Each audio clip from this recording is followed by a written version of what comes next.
Chico Xavier, pelo Espírito Humberto de Campos. Boa Nova. Capítulo 2. Jesus e o Precursor. Após a famosa apresentação de Jesus aos doutores do Templo de Jerusalém, Maria recebeu a visita de Isabel e de seu filho, em sua casinha pobre de Nazaré.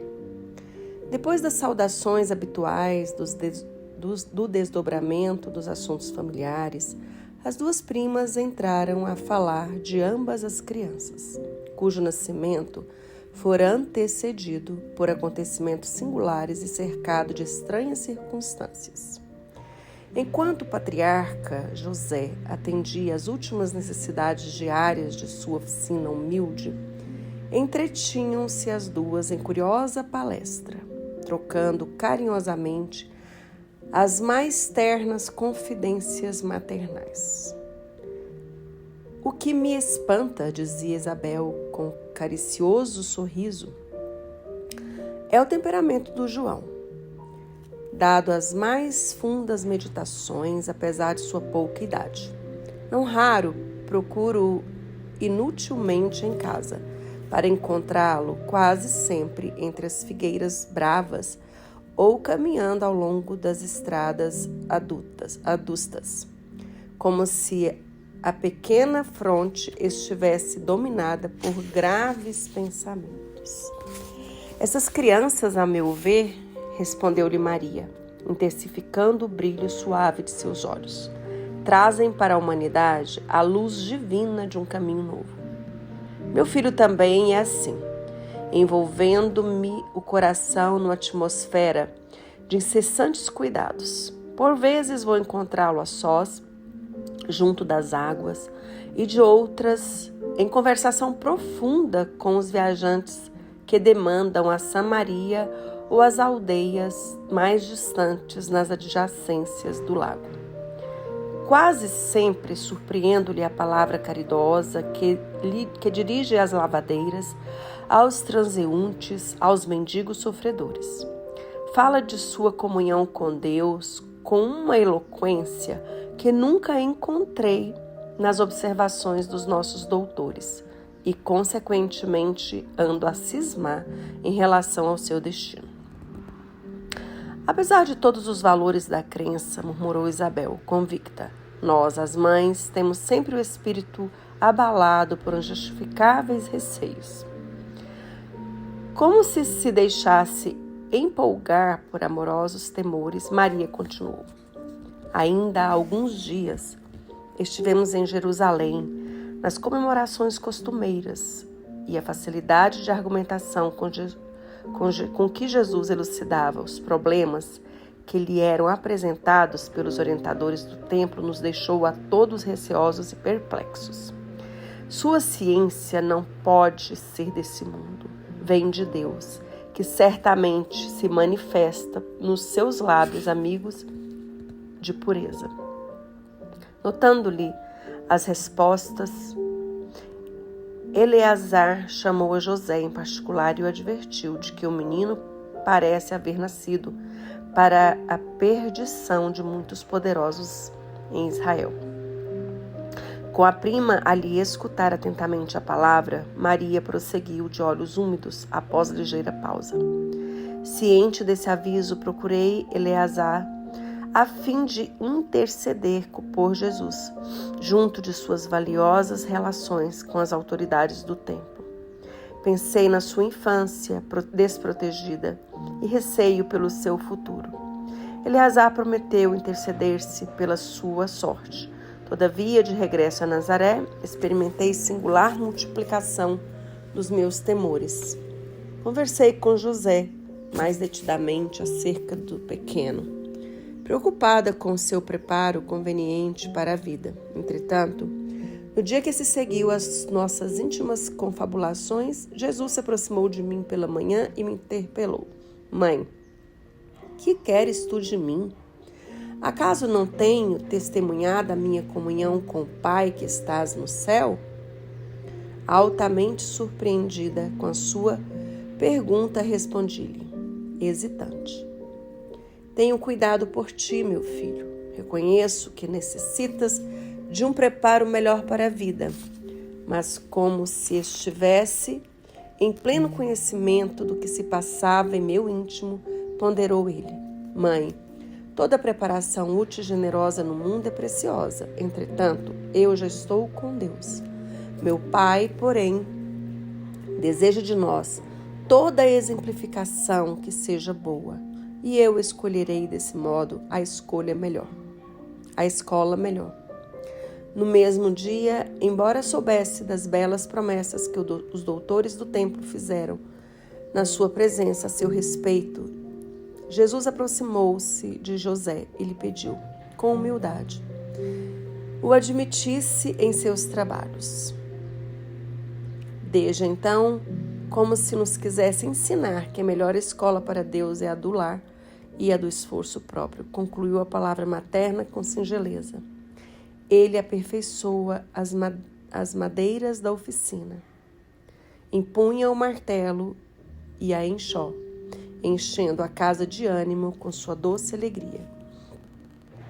Isabel lhe escutava, atenta à narrativa, e depois de outras pequenas considerações materiais, ambas observaram que as primeiras sombras da noite desciam na paisagem, acinzentando o céu sem nuvens. A carpintaria já estava fechada e José buscava a serenidade do interior doméstico para o repouso. As duas mães se entreolharam inquietas e perguntaram a si próprias aonde teriam ido as duas crianças. Nazaré, com sua paisagem das mais belas de toda a Galileia, é talvez o mais famoso recanto da Palestina. Suas ruas humildes e pedregosas, suas casas pequeninas, suas lojas singulares, se agrupam numa ampla concavidade em cima das montanhas ao norte do Esdrelon. Seus horizontes são estreitos e sem interesse, contudo, os que subam um pouco além, até onde se localizam as casinholas mais elevadas, encontrarão para o olhar assombrado as mais formosas perspectivas. O céu parece alongar-se, cobrindo o conjunto maravilhoso numa dilatação infinita. Maria e Isabel avistaram seus filhos lado a lado, sobre uma eminência banhada pelos derradeiros raios vespertinos. De longe, afigurou-se-lhes que os cabelos de Jesus esvoaçavam ao sopro do caricioso das brisas do alto. Seu pequeno indicador mostrava a João as paisagens que se multiplicavam à distância, como um grande general que desse a conhecer as minudências dos seus planos a um soldado de confiança. Ante seus olhos surgiam as montanhas de Samaria, o cume de Magedo, as eminências de Jeoboé, a figura esbelta do Tabor, na qual mais tarde ficaria inesquecível o instante da transfiguração.